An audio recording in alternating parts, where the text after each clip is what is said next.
अपन जानवरों के बारे में बात करेंगे ना। ओढ़ने का भी तो आज का अपना टॉपिक मोबाइल, डंडा, चश्मा।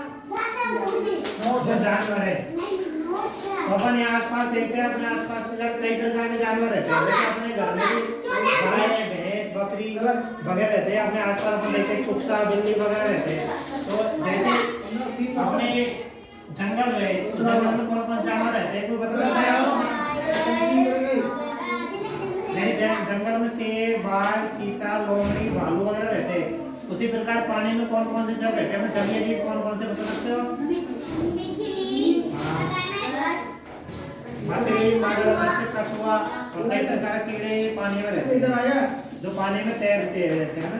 और ऐसे कई प्रकार के लोग जो ऐसे जानवर को बांट रखा है, जंगली जानवर और जो जल में रहते हैं जलीय जानवर। तो इनमें दोनों अंतर जानते हो। जैसे जलीय जानवर रहते हैं वो तो जल में रहते हैं, और वो जल में तैरना जानते हैं, वो तैरते ही है। और वो जमीन से, वो जल से बाहर जमीन पे नहीं आते, बहुत कम आते।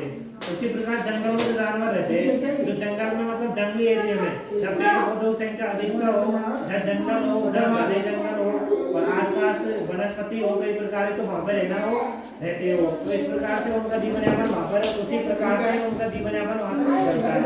उसी प्रकार से वो जंगल में निवास करते हैं, और जलीय जीव रहते हैं वो जल में निवास करते हैं। इस प्रकार, और जैसे पक्षी रहते हैं, तो पक्षी को आपने देखा होगा आसमान में उड़ते हैं, कबूतर है, तोता है, कौवा है, जो अपने आसपास यहाँ आसमान में बाहर उड़ते हुए देखते हैं। तो उनको उनके पंख होते हैं उड़ने के लिए, चलने के लिए पैर तो होते ही है। तो उस प्रकार से मोर है, तो मोर है अपने राज्य पक्षी मोर है, तो वो मोर उड़ता है, तो वो मोर के पंख है, उसी से वो उड़ता है। फिर मोर उड़कर तो जमीन पर धरती पर आता है, नहीं तो पैरों से चलता है, उसमें चल भी सकता है और उड़ भी सकता है। तो वो पंख की वजह से उड़ता है, पैरों की वजह से चलता है। जैसे जानवर रहते हैं, वो जानवर उड़ नहीं सकते, पैर नहीं रहते, उनके पास पंख नहीं रहते, तो वो चल नहीं सकते। जैसे अपन जल में रहती है, मछली रहती है, जलीय जानवर है, तो उसमें मछलियों में जो अपने श्वसन करते सांस लेते हैं ना, तो उसके लिए अलग अलग, जैसे मनुष्य में अपने अंदर शब्द अंदर फेफड़े होते हैं, और पक्षियों के वो सॉरी उसके मछलियों के अंदर वो होते हैं क्लोन, तो उससे वो सांस लेते हैं। तो इस प्रकार से अलग अलग जीवों में अलग अलग विभिन्नता पाई जाती है। कोई चल सकता है, कोई उड़ सकता है, कोई तैर सकता है। ऐसे मनुष्य भी है, तो अपन जो है चलते हैं ना, इसको से तुम घर जाओगे तो चलकर फैक्ट्री जाओगे। तो इस प्रकार से तो और कोई अपन चलते हैं, फिर अपन जो तैरना जानता है पानी में कुछ देर के लिए तैर भी सकता है।